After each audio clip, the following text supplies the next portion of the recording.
একটা মহা উৎসব আছে। কি মহা উৎসব? হরের নাম, হরের নাম, হরের নামেইব কেবলম কলৌ নাস্তেব নাস্তেব নাস্তেব গতি হল। কেন বললেন নাস্তেব নাস্তেব? তোমরা বললেন কেন? না, সত্য যুগে কি ছিল? ধ্যান করতে হতো।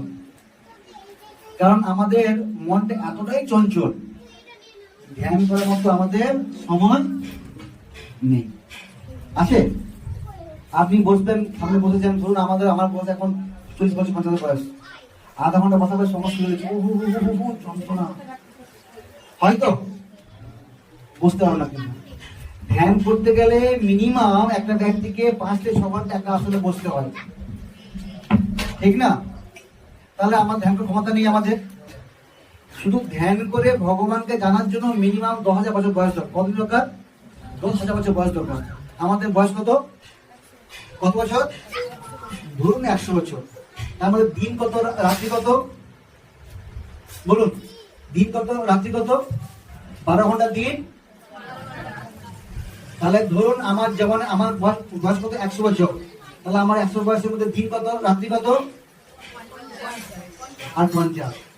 তাহলে 50 আমরা রাত্রিতে কি করি? ঘুমোই, ঠিক না?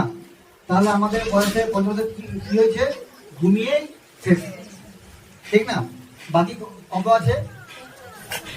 তাহলে বাকি 50 বছর বয়সের মধ্যে আমরা জন্ম থেকে বড় হতে বয়স কত লাগে? 20 বছর, তাই তো? তাহলে থাকলে কত? 30।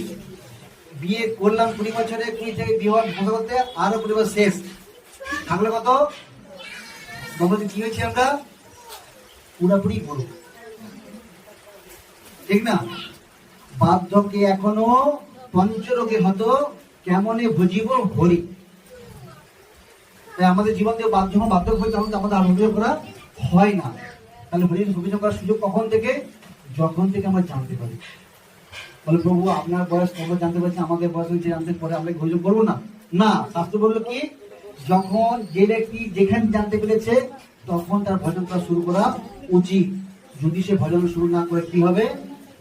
তারে যমরায় ধরে লয়ে যায়, নরকে ডুবাইও তারে। তাহলে কি করবে? যে ব্যক্তি ভজন না করে তাকে কি করবে? যমরাজ কি করবে? ধরে নিয়ে যাবে। কোথায় নিয়ে যাবে? নরকে। তাহলে বলুন, আমাদের কারো কি ইচ্ছা আছে নরকে যাওয়া? হাত তুলুন, হ্যাঁ কিনা? যাদের যাদের নরকে যাওয়ার ইচ্ছা নেই তাহলে কি করতে হবে? কোন হরিনাম করতে হবে? হরে কৃষ্ণা কৃষ্ণা কৃষ্ণ কৃষ্ণ হরে